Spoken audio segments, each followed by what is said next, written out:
我一直觉得手作课程是一件很有仪式感的事情，因为假日不一定只能逛街吃东西，有时候亲手做一个东西，反而会让整个旅行会变得更有记忆点。前阵子我看到英哥可以体验手做陶瓷，就觉得很有趣，所以我就好奇，像我这种完全没有陶瓷经验的人，最后到底能不能做出一个像样的作品？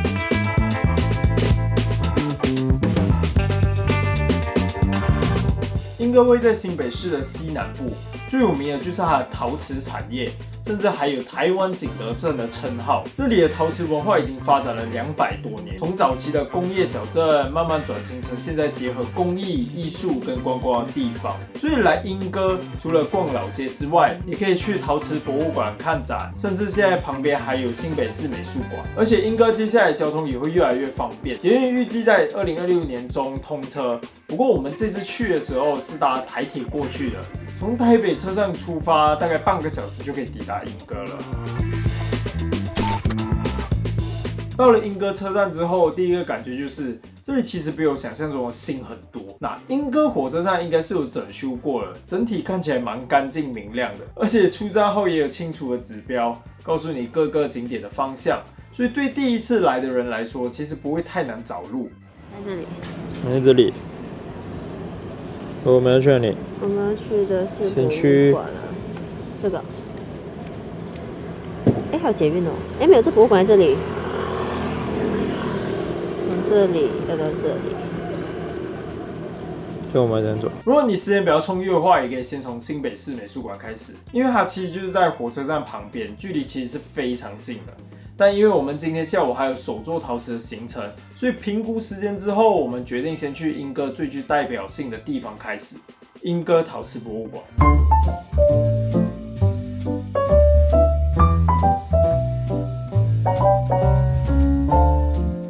在前往英哥博物馆之前，也想要提醒大家一下，虽然从英哥出站一路上都有指标，也有人行道可以走到陶瓷博物馆，但中间有些路段车流量其实是不少的，走的时候还是要稍微小心一点，特别是在过马路的时候。那在路上，我们也顺便买了很多人推荐的英哥宜兰土包子，它主打的是传统手工包子，口味其实蛮多的，像是肉包啊、笋包、菜包、芋头包、豆沙包都有，价格也非常亲民。一颗大概15块左右。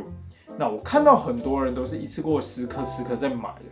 那我们想说先试试看，所以先买了1颗梅干扣肉包。你叫什么？你叫的什么？梅干扣肉。看一下里面。有个口红，很丑。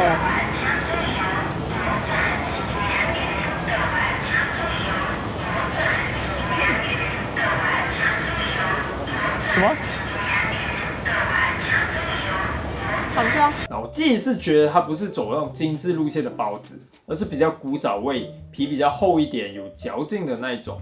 重点是它给的馅料其实也是不少的，吃起来是蛮有饱足感的。以15块1颗来说的话，我觉得真的很可以。如果你刚好从车站走去陶瓷博物馆，路上有经过的话，我真的是蛮推荐你可以买1颗来试试看的。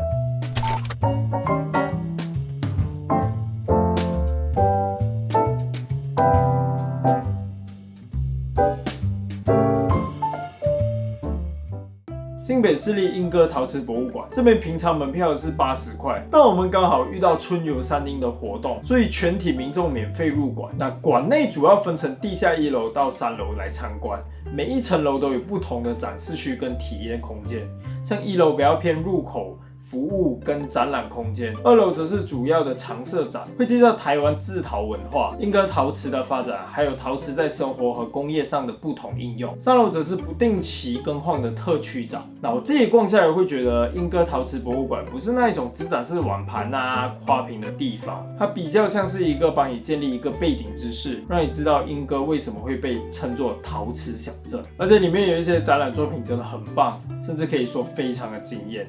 有些作品还是学生创作的，但完成度非常高，看了会觉得现在的学生也太厉害了吧。不过拍摄作品的时候还是要注意一下，馆内拍照通常是可以的，但不能使用闪光灯，也要遵守现场展区的拍摄规定。所以如果你是第一次来英哥的话，我觉得可以先安排陶瓷博物馆，再去看老街那些陶瓷店的时候，感觉会比较不一样。我小时候有一个梦想，是当考古学家，去挖木乃伊。现在你实现了电子考古。哎、很认真的，我以前真的有想要当考古学家，就觉得好像问的那种少你想太多。哦，对，为什么？因为我喜欢，我喜欢戴你手，想多了，你看起。离开陶瓷博物馆之后，接下来我们就前往了莺歌老街。从陶瓷博物馆走到莺歌老街其实是不难的，基本上顺着指标走就可以到了，距离也不会太远。哇，超邪！这是什么？你的名字？是这首歌吗？是。那我去对面啊。是吗？我们要唱那个你的名字哦。其实我好像对于你的名字，我只看过这个片段吧，我没有看完它。那我去对面。那我的伞怎么办？我不用。你要从下面上来啊。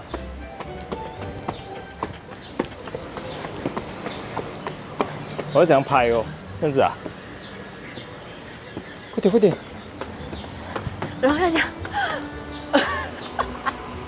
只是刚好我们那一天遇到下雨，又差不多是午餐时间，所以原本想去很多人推荐的厚道饮食店，结果现场都要等大概40分钟，因为我们后面还有手做陶瓷的课程，我们时间就有一点赶。所以我们最后就改去附近的黄焖记米饭，简单解决了午餐。不过也因为这样，我们刚好也遇到了莺歌碧龙宫、八卦祖师、圣诞绕境，整条街突然变得很有氛围，而且很多在地人都一起参与，算是这一趟旅程很意外的惊喜。但也要小提醒一下，如果你跟我们一样是假日或连假来莺歌老街，我会建议午餐可以先在其他地方吃完再过来，因为老街这边虽然有一些小吃跟餐厅，但选择没有我想象中的那么多。热门店家很容易需要排队，如果你后面还有一些手作课程或其他行程，时间上可能会比较不好抓。莺歌老街实际逛下来的话，我自己觉得，如果你抱着很大的期待来的话，可能会有一点点的小失望，因为它不是那种很多小吃啊、很多摊贩、很好拍照的老街，它比较像是一个以陶瓷为主的商圈。虽然这一点也让它跟其他的老街不太一样，路上真的有非常多的陶瓷店，但逛久了你也会发现，有些店的商品其实都大同小异，会让人觉得好像偏批发或量贩感。那当然，里面还有一些比较隐藏的小店，是在做一些比较小众啊、有设计感、品质也不错的陶瓷作品。只是如果你第一次来的话，想随便逛一逛，可能不一定那么容易马上发现。所以我觉得莺歌老街比较适合喜欢陶瓷啊，想买杯子、碗盘，或是愿意慢慢挖宝的人。如果你只是想要来吃东西、看热闹的话，那它可能就不会是那种一逛就很惊喜的老街。那逛完莺歌老街之后，如果想找一个地方稍微休息、吹冷气的地方，也可以顺便走到旁边的莺歌光点美学馆。它的位置就在莺歌陶瓷老街里面，营业时间大多是早上10点到晚上7点，每个月第3周的星期二休馆。莺歌光点美学馆里面有一些工艺品牌、陶瓷商品、文创小物，也有展览空间可以看。但我实际逛下来的话，老实说是有一点小失望的，可能是因为我来之前原本以为这里会比较像是小型文创市集，里面会有比较多小众品牌、手作陶瓷或是比较有设计感的作品。那实际逛进去之后，会发现它整个商业感其实是蛮重的。虽然里面确实有陶瓷商品跟文创小物，可是很多商品给我的感觉跟前面老街看到的有一点相似，比较像是量产的商品，没有我想象中的那么有手作感。所以如果你是特别期待来这里挖宝，找一些很小众、很有特色的陶瓷作品，那可能会跟我一样有一些落差。不过它也不是完全不值得来的，里面有免费的陶瓷展览可以逛，我觉得这一点还是蛮不错的。而且整体装修跟空间规划其实是做的蛮舒服的。空间很大，也很好走。我们去的时候，外面刚好还有街头艺人在表演，让整个老街多了一点氛围。这部分我觉得是非常加分的。所以如果你是逛老街逛累了，想找一个室内空间休息一下，吹冷气、躲雨，那莺歌光点美学馆还是可以顺路进来走走的。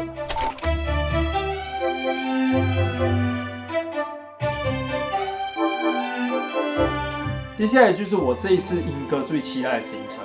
手作陶瓷体验，其实莺歌老街附近有很多陶瓷 DIY 的店，但我自己在网络上查的时候，就发现了这一间原陶工坊，它就在莺歌老街附近，是一间以手拉胚、玩陶、客制化陶艺为主的陶艺教室。这一间我会建议大家要打电话预约，因为如果直接现场去的话，很有可能会遇到客满，最后就没办法体验了。这里的体验主要是让你从一块陶土开始，在老师的协助下，用手拉胚的方式慢慢做出自己的作品。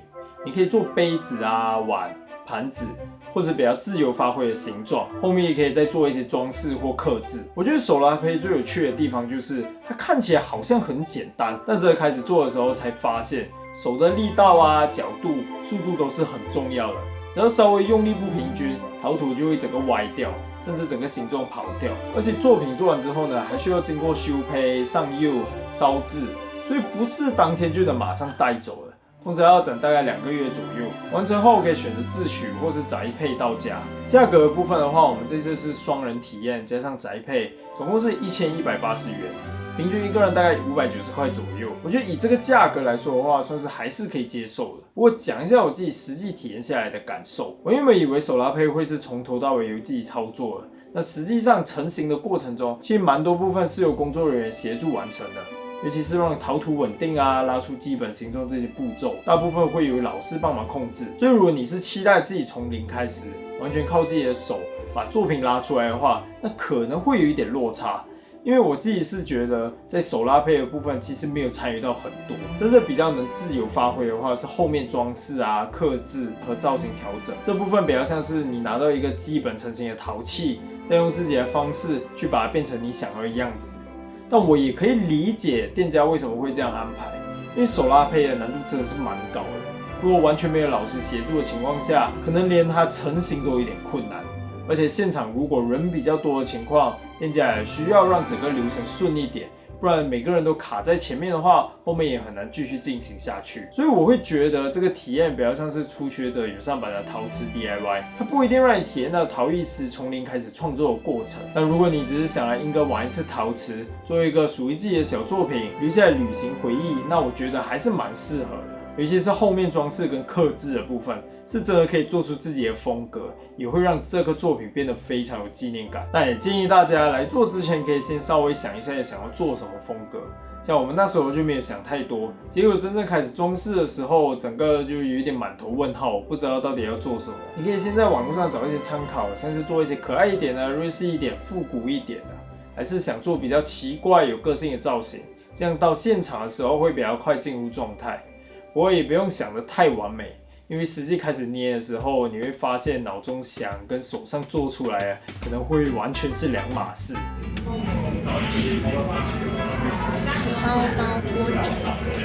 猫猫波点，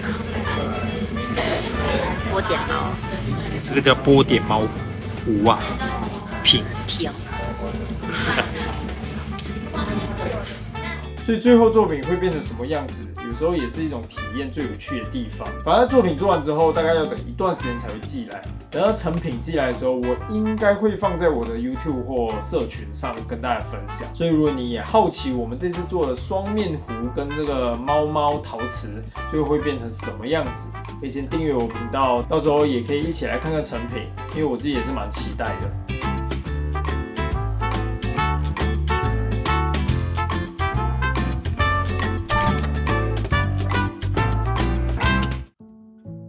那接下来，如果你还有时间的话，也可以顺路去附近的新美公园走走。新美公园就在新北市美术馆附近，算是莺歌这几年比较新的户外休闲空间。它不太像是传统的公园，比较像是一个结合美术馆、公共艺术、河岸绿地的开放式园区。也有一些跟莺歌陶瓷文化有关的公共艺术作品，像是最有代表性的山林之星，是一个高达15公尺的橘红色立环装置，造型是以陶瓷拉胚作为概念。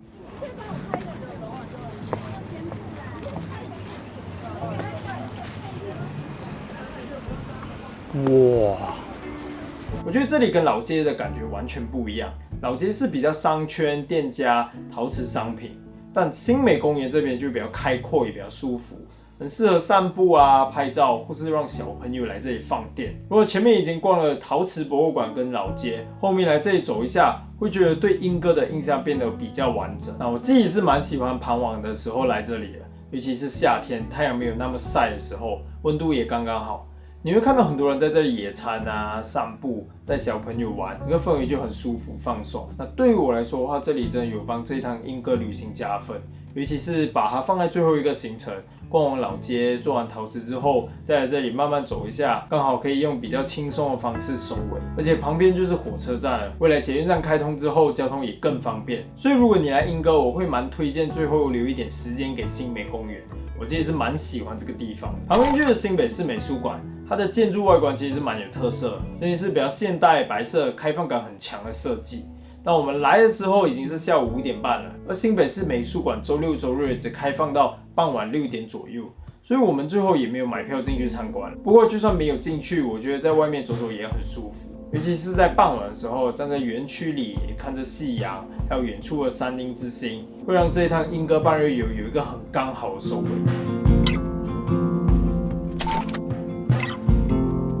那其实这一次我是第一次来莺歌，我自己逛下来会觉得莺歌在某方面来说确实是一个蛮特别的地方，因为它不是那种靠小吃啊、摊贩、人潮撑起来的老街，而是一个真的有陶瓷历史跟产业背景的小镇。只是老实说，我也觉得有些地方因为商业化的关系，会让它少了原本我很期待的手作感跟特色感。但这并不影响莺歌本身的历史底蕴，而且我觉得一个地方只要有观光客的话，商业化其实是很难避免的。只是商业化跟地方特色之间要怎么去平衡，可能才是未来发展最重要的地方。因为当你去过陶瓷博物馆，真的看到这个地方的发展脉络，再去体验一次手作陶瓷，最后到新美公园看夕阳，你会发现莺歌不只是老街而已，它其实有文化、有工艺，也有正在慢慢转型的那一面。虽然我自己短时间内应该不会特别再来一次莺歌，但我觉得如果你从来没有来过的话，还是可以安排1天来这里走走看看的。可能它不一定是会让你一来就觉得很惊艳的地方，但如果你愿意慢慢逛、慢慢看，或许你也会对这个陶瓷小镇有一点不一样的感受。那影片最后，我也想要把这一次我在莺歌看到的、拍到的分享给大家。